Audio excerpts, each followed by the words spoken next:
Taming the High Cost of College, Episode 29. You have kids, they grow up, and before you know it, it's time to plan for college. Where do you start? How much is it going to cost? Will you qualify for financial aid? Should you be looking into scholarships? When will you be able to retire? What about student loans? The list of questions is never ending. The good news is, all the answers are right here. Welcome to the Taming the High Cost of College podcast. Here is your host, certified financial planner, Brad Baldridge. Hello, and welcome to Taming the High Cost of College. I'm your host, Brad Baldridge. Today's episode is being released on Thanksgiving, so I thought I would do a solo episode today and talk a little bit about the 6 types of colleges out there and how they have an impact on the ultimate price that you're going to pay for college. But before we jump into that, I just again want to, because we're at Thanksgiving, I just want to say thank you. I appreciate all of my listeners out there who spend the time to listen to this show and learn more about college. I'd also like to thank anybody and everybody that's sharing this information with their friends and family and or giving us reviews and that type of thing on the iTunes and other mediums. As always, we take your show notes. They're available at Taming the High Cost of College /29, which stands for episode 29. And let's jump into the 6 different types of colleges and how that will have an impact on the price that you pay. Today we're going to talk about the 6 classifications that I use when helping families figure out the types and kinds of schools that they might be interested in from a financial perspective. In other words, I think most colleges can be divided into 6 categories that help us, and again, these categories have various attributes, and depending on your particular family, you may want to consider more schools in a particular category than other schools, because you might have a good shot at receiving more aid or a lower overall price by choosing the right categories. Unfortunately, a lot of people say, well, we're only going to look at state schools because state schools are low cost and we know it, and that's going to be our best route to save a lot of money on college. Now, for a lot of families, that's true, and that may be the best avenue for you. But there's some families out there that they may actually get a similar price or even a better price by considering other options. So I'm going to go through the 6 different types of colleges now, and it would start with the private schools. So there's 3 types of private schools. And again, I'm talking about broad categories where most schools will fall into one of these categories. And of course, there's some overlap and some fuzziness between the lines in some cases, depending on the school and the student. But the first category would be the elite private schools. There's a lot of elite private schools. They're the Harvard and Yale and Harvey Mudd and University of Chicago and Stanford and many others that are very selective, very hard to get into. A lot of these schools may accept 25% or less of their applicants, and some schools it's 10% or less of their applicants. But a lot of these schools also have very large endowments, and for the right students, they'll be able to provide substantial aid if you can get accepted. So the elite schools out there, again, the Ivy League and some of these others, have very generous financial aid, and for the right students, they can cost substantially less than the flagship in-state school. For other students, they're going to be full price, and they're very expensive. So the typical elite school has a price tag in the $60,000 to $65,000 total cost of attendance range. And also, this type of school has pretty substantial aid offers for the right students. So if you have a high need, you may receive 10, 20, 30, 40, even full ride off each year. So there's some families that can actually go to a Harvard or Yale for $10,000 or $15,000 a year. Now, it's almost never going to be zero because they put in a little bit of cost that they feel that the student could earn in work and summer jobs and that kind of stuff. But they can get all the way down into the $5,000 or $10,000 net cost after you subtract off all the aid that they offer. Now, the challenge for most families, as far as the elite schools are concerned, is being accepted. For a lot of families, getting accepted at these schools where you need to have top-notch grades, top-notch resume. So there's a lot of families that will just can't consider them, or even if they do consider them, they may not ultimately be accepted. The other 2 categories of private schools would be schools that are interested in pursuing your student and trying to recruit them, where they may offer some form of aid And it could be need-based aid if your family shows a need, or it could be merit aid if your family does not show a need. And the final category is private schools that are not so interested in recruiting your student, but they may accept them. So what does this mean? So you take a typical student, and there's some colleges where they might be kind of top of the pack. So, and I'm going to use, let's say, ACT score as a measurement. Now, it's not fair. Most colleges base their decisions on much more than one test score. They also base it on grades and class rank and volunteer work and course selection and rigor in high school, and all kinds of things is what they use to determine where a student is going to land. But to make it simple, let's just look at ACT score. So let's say you have an ACT score of 32. You have an ACT of 32, that's a pretty strong score. That would put you in the top 1% of test takers. But at some schools, you're just average. And at those schools, they may say, okay, you're a strong enough student to be accepted, but you're not a strong enough student to receive any sort of aid. So you're welcome to come to our school, but you're going to pay full price. So that would be the category of they're not really recruiting you, they're just accepting you. But that same student can apply to a school, let's say, where the average ACT score is 25. And if they have an ACT of 32, they're a really strong candidate. And those schools may say, if you're willing to come to our school, we'll offer you a $20,000 merit scholarship, or we'll offer you a $20,000 need-based scholarship, again, depending on how the programs work at that particular school. But for a lot of private schools especially, they're going to accept a certain number of students that they're going to expect to pay full price. But they also may have kind of categories where they say, and then, here's a band of students that's a little above average and we like them, so we're going to give them a scholarship in the $5,000 or $7,000 range. And then they might have another band above that where they say, well, these students are a cut above, so these are even stronger students. So these students are eligible for a $12,000 scholarship. And then finally, we have the top tier who is eligible for an $18,000 scholarship. And again, every school does it different, so you need to investigate your particular schools and get a feel for how they do it. But there's a lot of private schools that will offer substantial discounts for the right students. And then, of course, at many schools, they also have the competitions for the full ride type scholarships, where they have one presidential scholarship, where that particular student's a real strong student, and they select one to receive that award, and they get a full ride. And maybe they have 3 or 4 awards like that at a particular college, or maybe they have 10 or 12. It depends on the college. But that's, many will apply, one will win kind of scholarships, where they also offer these ongoing scholarships where they give you, $10,000 off if your ACT score is this good and your grades are that good. They offer those $10,000 scholarships to as many students as qualify. So there's lots of those. And they realize that a lot of the people they award that scholarship to will ultimately never attend. Whereas the presidential scholarship, they're going to offer that full ride to a student. If he or she doesn't accept it, they will move on and find a new student to offer it to. But they will make sure that that is awarded to a particular student. So that's kind of the private schools. So there's private schools, there's the elite who kind of have large endowments and can provide substantial money to students almost across the board, to anybody and everybody that needs it. Then we have the private schools that if they're recruiting you, they may provide some aid. And if they're not recruiting you, they may only offer a token award, say $1,000 off or $3,000 off.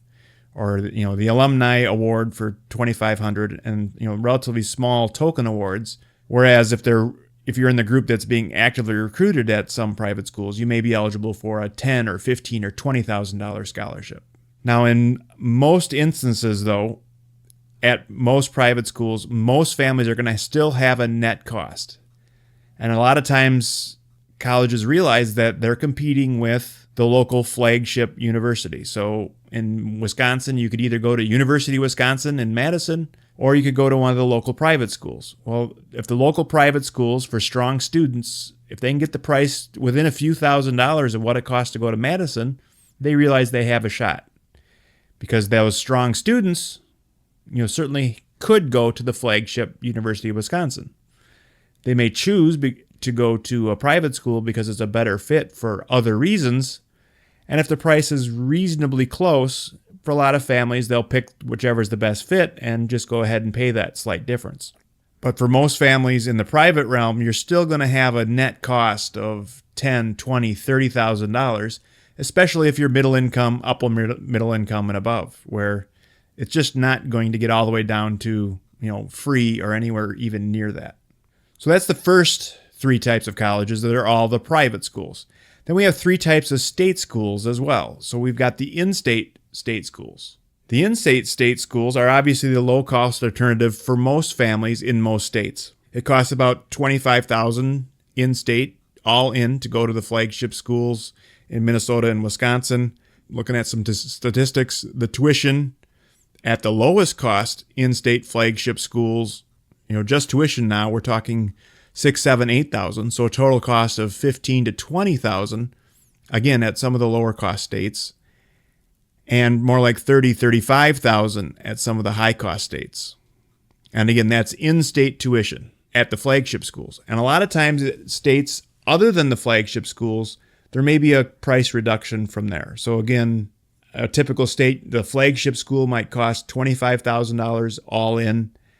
But if you're willing to go to one of the satellite state schools, maybe it's $20,000 all in, including tuition and room and board.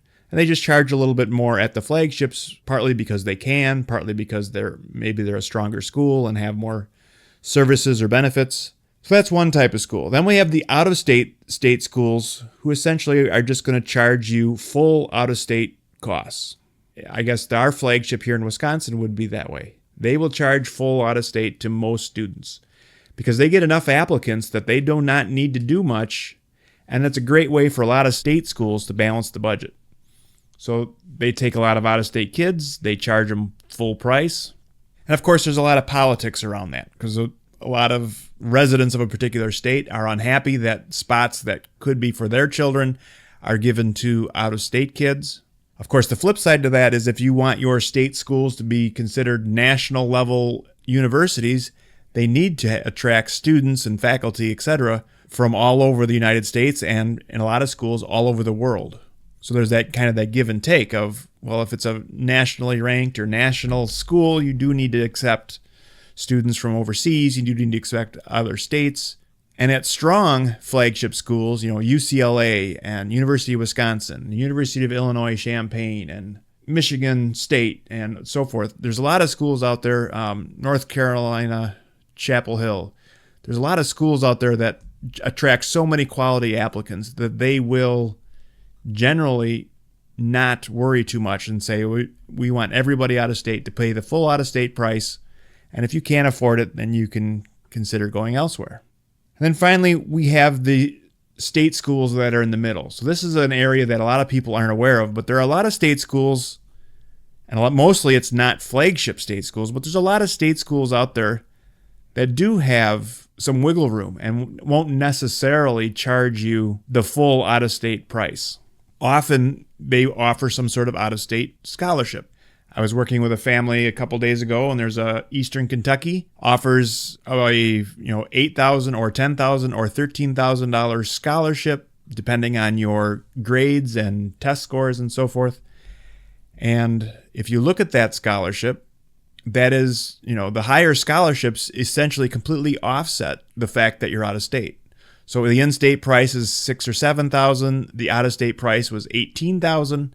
But if you get a scholarship for $10,000, then all of a sudden your out-of-state price goes from $18,000 down to $8,000. So it's very similar to an in-state price. So in looking at that particular school, if we win those scholarships, we're actually paying about the same price to go to an out-of-state state school as we would to go to an in-state state school. Now that's for a strong student that qualifies for those particular scholarships. Now those out-of-state state schools that offer scholarships have all different programs and all different requirements. At some schools, you have to be really strong academically. But other schools, you might be eligible for some aid, starting with an average test score and a B average in high school. You may be able to get some money off. If you're interested in learning more about this, I think there's a lot of, especially Midwestern schools that are, Ball State would be another example. And then we also have reciprocity. So there's a lot of people that live on the borders between states. Last podcast, I was talking with a gentleman who lives in Texarkana in Texas, but very close to Arkansas. And because he's so close to Arkansas, there's some sort of agreement out there that allows him to send his children to Arkansas state schools as if they were Arkansas residents. Many states do that, especially along their borders, because it makes sense to save resources. If your neighboring state has a great university, just a few miles from the border, it makes sense for most states to say, well, let's make an agreement so that we can use that facility instead of building our own and competing. And so a lot of states have reciprocity for people that live near their borders. And then some reciprocity actually extends across the entire state. So there's a great reciprocity between Minnesota and Wisconsin right now, where most Wisconsin residents can attend any Minnesota school within a price very near the in-state price, and the reciprocal is also true. Anybody in Minnesota can attend a Wisconsin school for nearly the same price as what the in-state people pay. So what does this all mean? So there's the 6 kinds of schools out there, and let me give you some examples. Again, based on some of your actual family statistics. But let's say, and again, this tends to work best for good students. So let's say you have a good student. And good is a relative term. It could be phenomenal if we're talking about the elite schools, the Harvards and Yales. You don't need a good student. You need a phenomenal student.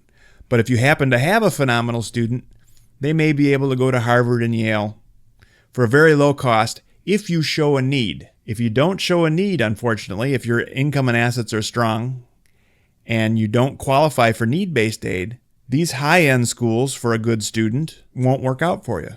They will still be very high priced. Now, the alternative to that is you could consider private schools that aren't quite that elite. And if you have a strong enough student, they may offer merit scholarships. So for some families, if you don't show a need, you need to pursue merit scholarships.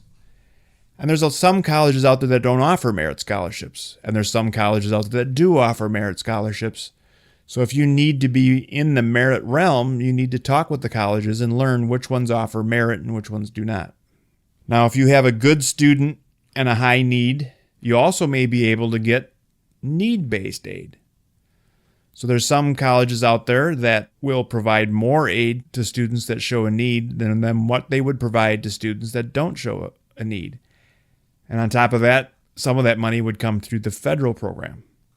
So what's the bottom line? I think for families, especially with strong students, there are opportunities and options out there. And there's also opportunities, again, if you're saying, I don't want to go to my local state school, what are my options? There's a lot of states out there where their state's out-of-state price is not that much higher than what it might cost to go locally. So I'm looking here, the flagship university out-of-state price in South Dakota is $10,100. Now, of course, you need to be willing to go to college in South Dakota, but that is a very low tuition for a flagship out-of-state school.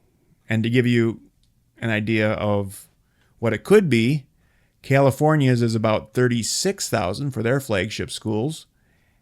Michigan is $41,000. Virginia is $42,000. And again, these are just tuition numbers. So those are very high for out-of-state schools. But again, South Dakota is kind of an outlier at a very low cost, but I'm looking at many of the lower cost schools are coming in at about $20,000 full tuition. And then, of course, on top of that, you'd have room and board. And some of these colleges will also offer some form of scholarship to their out-of-state schools. I know Iowa, as an example, has a system where, based on your grades and ACT and et cetera, they will offer scholarships to any student that qualifies. So there are the 6 types of schools out there. Understanding what types of schools there are and what types of schools may benefit you may be a great strategy to help you hone in on the areas where you can save money and find a school that's a great fit for your student. All right, let's wrap things up. This ends our discussion here for the Thanksgiving holiday. I appreciate you listening. If you would like additional information or have any questions, feel free to contact us through our website at tamingthehighcostofcollege.com. Show notes are available at Taming the High Cost of College for this episode and all episodes. So if you happen to be driving or don't have access to the internet currently, you can go back to our website and get all the information on all of the episodes as you need to by going to our website. And finally, if you're enjoying the podcast and you're gaining something from this podcast, I would appreciate it if you went over to iTunes and subscribed and or left us a review. That helps us get found in the search engines and so forth. And I thank you for listening. That's all for today. Thanks. Thank you for listening to the Taming the High Cost of College podcast. Now it's time for you to take action. Head to tamingthehighcostofcollege.com for show notes, bonus content, and to leave feedback for Brad. The next step on your college journey starts now.